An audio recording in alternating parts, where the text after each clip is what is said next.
nigga, you know I'm capping, and you see that I'm capping. Yeah. And then you getting annoyed about me capping. You know, that shit is not an energy to have. Like, Yeah. I be like, all right, cool, you a capper, nigga. All right, bro. Nigga, you lying to yourself and everybody here. You know what I'm saying? I'll play with you. Yeah, like, cool. Yeah, nah, nigga, you capping. But I don't let that shit phase me. If you capping, that's your own problem. Yeah, for sure. You have an internal thing that you got to deal with. But haters, whether if it's internal, I actually like you because you showing me a real side and you telling me something you don't like. Right. I take heed to shit like that. Oh yeah, for sure, 1,000%. And it's like even with haters, like, I feel like now, like how I used to view shit, I used to be like, man, fuck this nigga, he a hater type shit. I used to think like that, but it's like the way I think about stuff now is like, I feel like even people that are in the what you say like making millionaires stuff like that, they always mention like haters and stuff like that at the same time. But why do we forget the other side of shit, like people being loved too? Yeah, no, and that's the part that's kind of fucked up. I feel like to forget you know to what I mean? appreciate the people who support us. Yeah, you know what I'm saying? Like I do say fuck these haters, but like he has that's the opinion he had, you know, and because they there, but I know you there. I'll say fuck haters, but at the same time, I still respect your opinion and I know where you stand when it comes to me. Right. You know what I'm saying? At least you're voicing it, but but you a hater and you're not voicing it and you keep it in you. That's dangerous. Yeah. You know what I'm saying? Shit, bro, like all that stuff is basically telling you you're doing the right thing. You know what I'm saying? So I don't let none of that faze me because I know what I'm doing. I'm so good with myself, and I don't fall for the crowd. I don't fall for the crowd. I know what I got to do. I know what I'm capable of doing within myself. So I'm so strong in that. And so when I'm around the crowd and they doing what they doing and I'm seeing somebody flourishing, I'm supporting them because they in their prime, they doing what they doing. And then when I'm in my space, I'm doing what I'm doing. You know what I'm saying? And I respect you because you're doing what you're doing and I'm doing what I'm doing. I'm gonna support you. I ain't gonna hate you. Right. You know what I'm saying? I'm gonna tell you that's what you gotta do. But like that stuff, when you going through that hater moment, bro, that means you're doing something right. You know what I'm saying? When Nike started and they blew up, you got people in China faking Nike. Faking the shit, yeah. Fake Nikes. The moment you start doing some shit and people start duplicating it or saying or talking about it, you're doing something. So when these successful people talk about that, it's real. That means you on the right path. 1,000%. Yeah.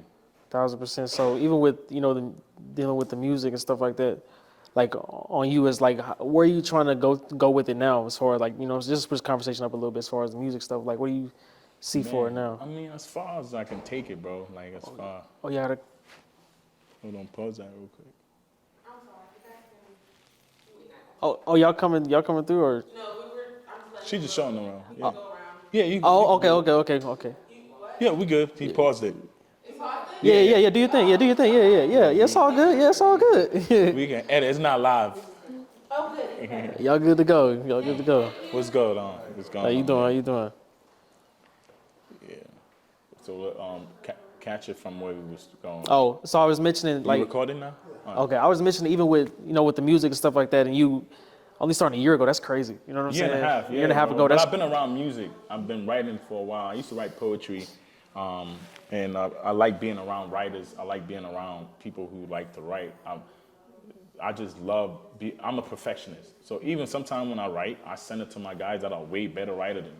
You know what I'm saying? Like when I write, mostly like when I write, if you're a better writer than me and I feel like something isn't right, I'm gonna send it to you to take a look at it. Okay. You know what I'm saying? I'm a businessman at the end of the day. Yeah. You know what I'm saying? Yeah. This is not, I'm not playing with this. I mean, this is business at the end of the day. So I want to give, and if people are supporting me, I'm going to give you my best. I'm going to give you what you deserve. I'm going to give you the best project. I'm going to give you the best music. I'm going to give you the best product. And so if I'm doing something I feel like it ain't right or it's not perfect yet, and you can make it perfect, make this shit perfect so we can give it to these niggas. You know what I'm saying? Like hit them in the head and they love it, and then now we got to keep giving it to them.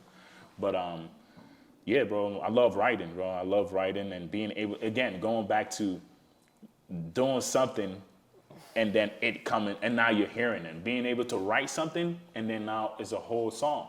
And now what was the first thing you wrote?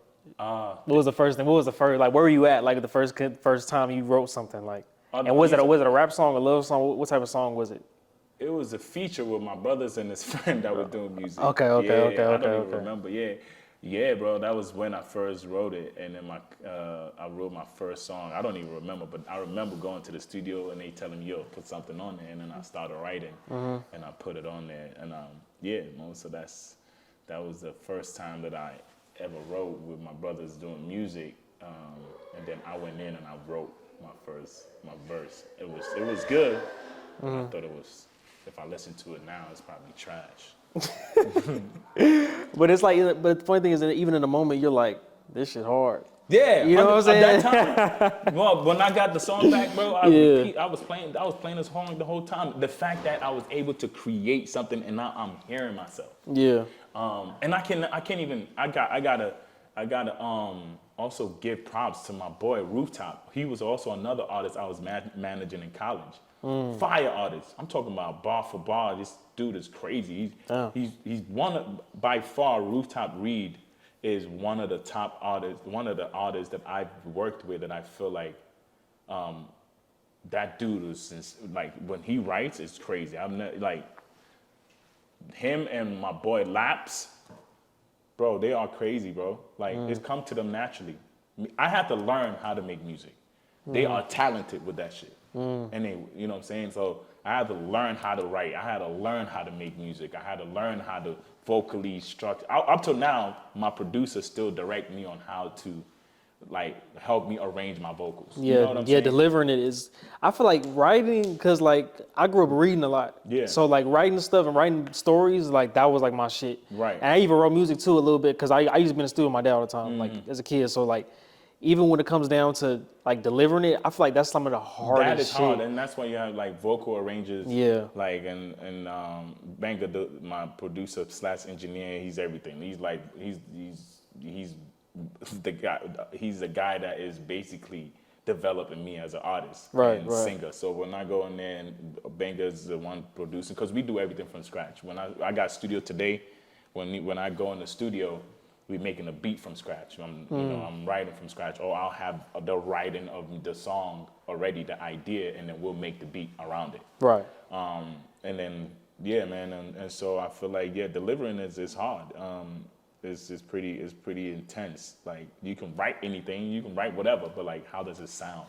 Gotcha. You know, how would it come out? You know right. What I'm saying? But yeah, man. But to go back to your question.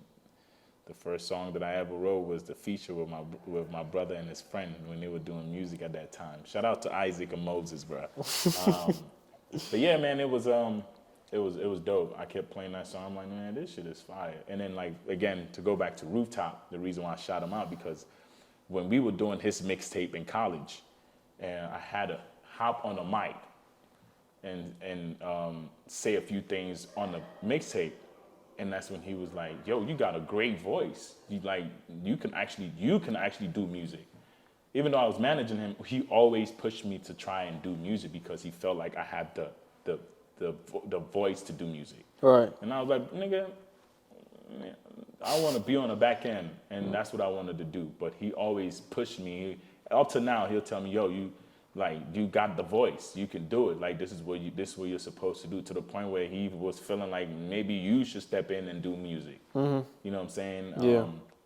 And I always appreciate Rooftop for that. So, bro, like it's crazy, bro. The journey is a lot. I'm missing a lot of pieces, but.